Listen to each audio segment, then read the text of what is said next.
Flexbox tutorial.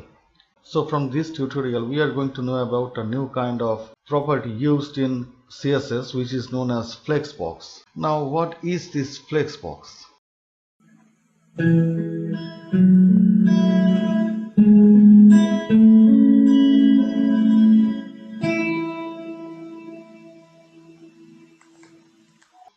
Now in our previous cases, when we had to create a 3-column layout inside our main HTML page, then all we had to do, suppose this is the main box which should be lying in the center, and this is the left box that should be lying in the side, and this should be the right box. Our intention is to keep this left box, to keep it in the extreme left, this middle box, that means the central box, which should be lying in the center, and the right box that should come in the extreme right position.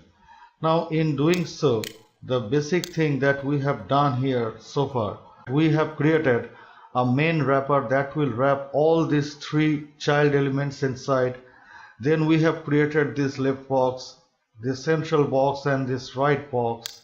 And all we did in case of left box, we have used a float left condition. That means a float left condition will keep it floating towards the left. Central box, it was provided with an attribute of floating left too. That means it will be floating in the left condition. And in case of an extreme right box, we have used the float right condition. That means this box will be floating towards the right of the page.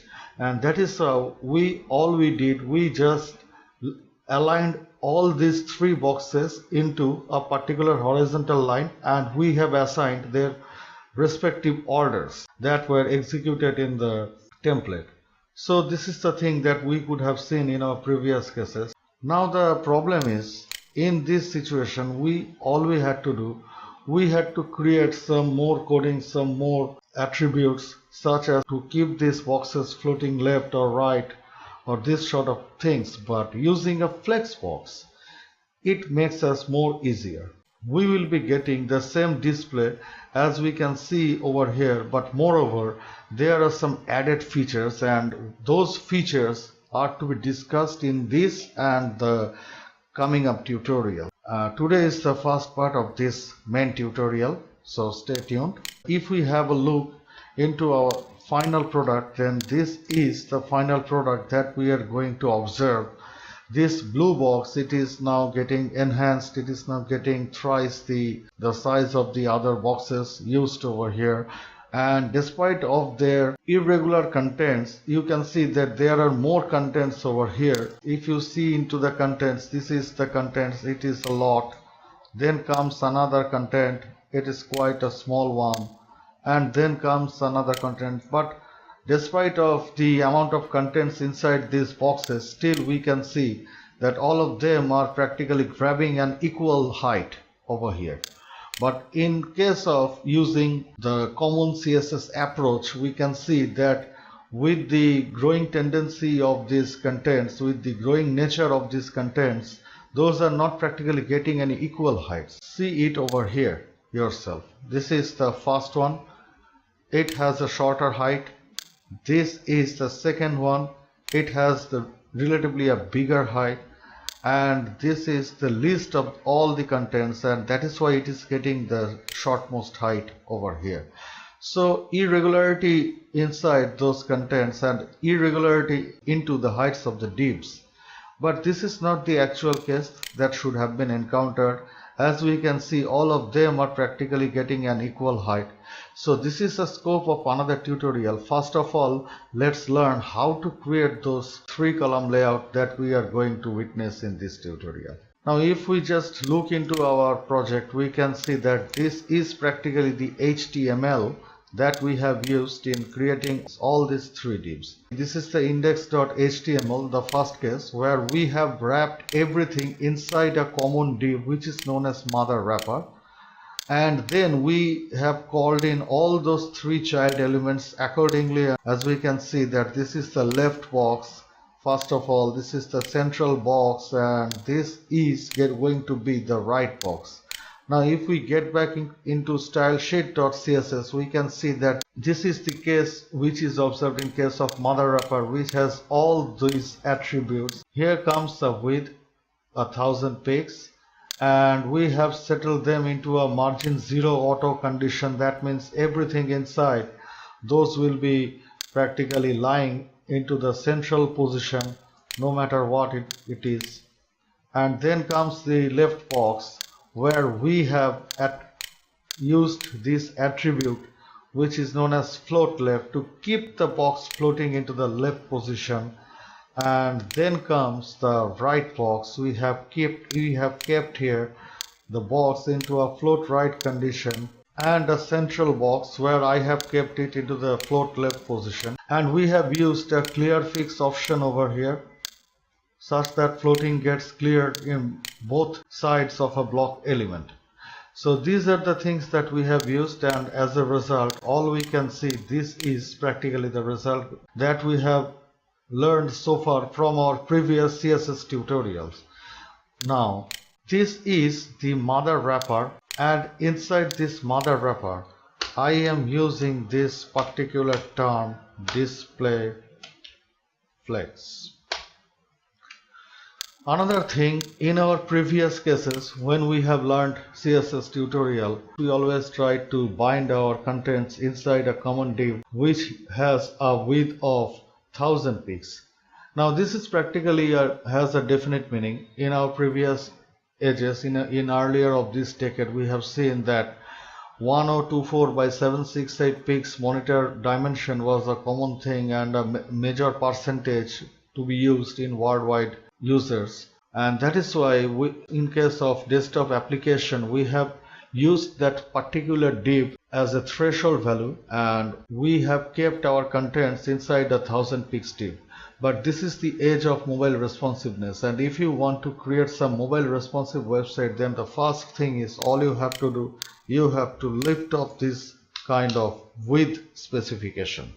So I am lifting all this kind of width specification here, and in case of this clear fix option, all we are doing, we are commenting it out.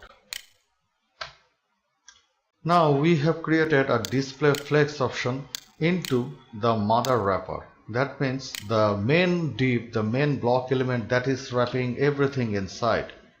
So let's get back to index.html, and here we will be commenting out, or we don't need this clear fix option here, and press Ctrl S and get back to your project and reload.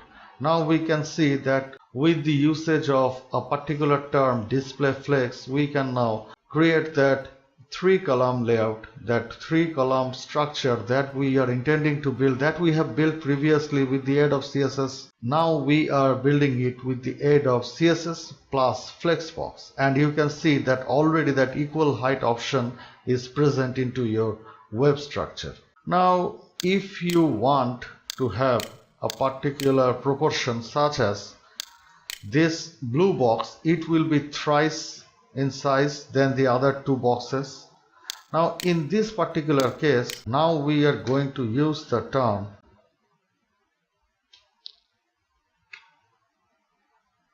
and in case of central box means this one, this blue box, we want it to be thrice of the size of the rest of these two boxes. So we will be using here flex 3 option. Just reload, and now you can see that the middle blue box, it is now thrice the size of the rest of these two boxes that we can see, that we can observe over here. Now suppose that this is not the thing that we want. I want this blue box to appear at the extreme left position, and then comes both of these two boxes. So what should be done in these cases? So that is why we need to specify the order. In case if you want to change the order in which it should appear, then all you need to do, then you need to specify the order. That means this will be appearing first, the central box, then you want this left box to appear just after it.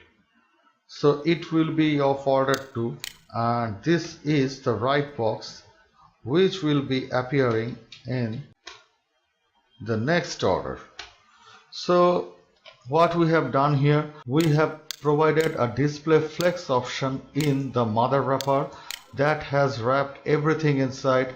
Then we have created a flex condition, that means the size of these child elements, those are present inside the mother wrapper. And then you have specified the order, that means the order at which they should appear into your web page. So all those things are done over here. Just press Ctrl S, get back to your project and reload, and now you can see that the blue box which was seemingly appearing into the middle part, it is now appearing into the extreme left position. Then comes the orange box which should be appearing in the extreme left, it is now appearing into the middle position. And then comes the red box. Now the last thing that is left, that is the remnant of this tutorial, is we will be removing all these floating conditions here, here and here. Now as we have removed all this floating condition, now we are going back to our project and reload, and now we can see that the same display is intact, it is in action. That means all these things are doing well. In the next tutorial we are going to learn more about this Flexbox options and how it is can be used into your project, and with some more details. Hope that you have liked this tutorial. If you guys have liked this tutorial, then do not hesitate to hit the red subscribe button. Hope to see you guys in our next tutorial. Till then, bye.